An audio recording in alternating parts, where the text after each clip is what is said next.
नहीं, ये तो बहुत सही बात है कि लर्निंग बाय डूइंग, इसको हम कहते हैं पार्टिसिपेटरी लर्निंग भी कह सकते हैं।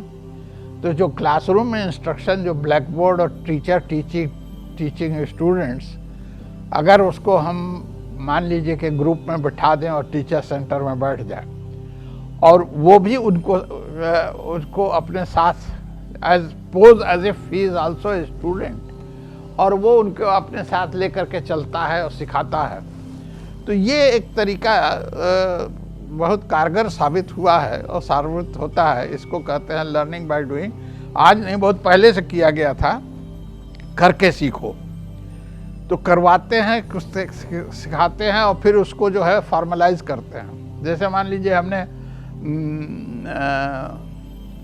एक एक्सपेरिमेंट किया था कि बच्चे से कुछ काम करवाया तो हमने कहा कि अच्छा बेटा इसको लिख लो, ताकि तो ये तो पता लगे कि पहले मिट्टी को कोड़ करके उसमें पौधे को जड़ समेत रखें, फिर उसके बाद मिट्टी रखें, फिर उसके बाद पानी डालें।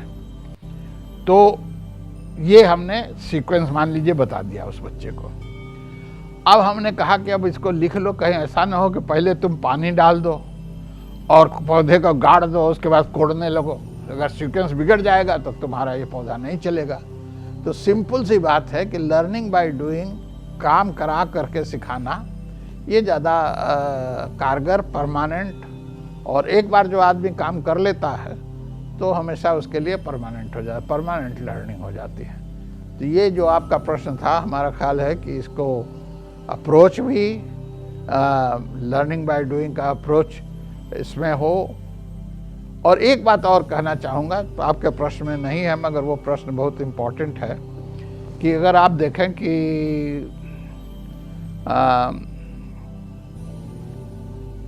राइट टू एजुकेशन का जब एक्ट पास हुआ तो उसमें एक संकल्पना थी कि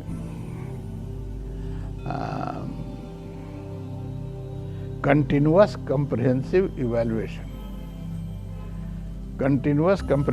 इवैल्यूएशन की एक चीज़ पढ़ाई गई,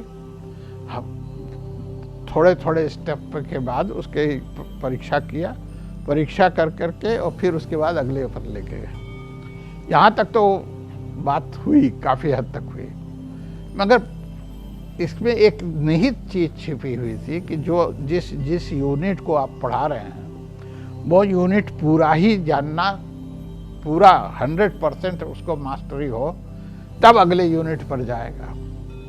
जैसे कि तो इसका पर्पज़ ये था कंटिन्यूअस कम्प्रिहेंसिव इवैल्यूएशन का, कि ये जान ले कि जो यूनिट हमने पढ़ाया है वो पूरी तरह से बच्चा समझ गया है, तब इसके ऊपर वो दूसरा पत्थर रखें। सीढ़ी है, नीचे इतना बना दिया, उसके ऊपर दूसरा सीढ़ी रखा, तो इतना जाना हुआ, इतना अनजाना हुआ, फिर उसके ऊपर इतना रखा।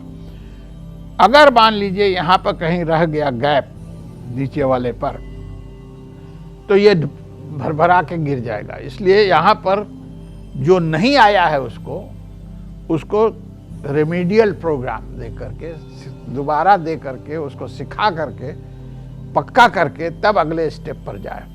ये हुआ नहीं, इसलिए continuous comprehensive evaluation right to education में जो दिया हुआ था वो टोटल फेलियर इसलिए हो गया कि अगर बच्चे ने पहले यूनिट में 10 में 6 पाया तो 4 क्यों नहीं पाया, ये टीचर को पता करना चाहिए, उस 4 को भरना चाहिए, तब उसके बाद अगले पर जाए।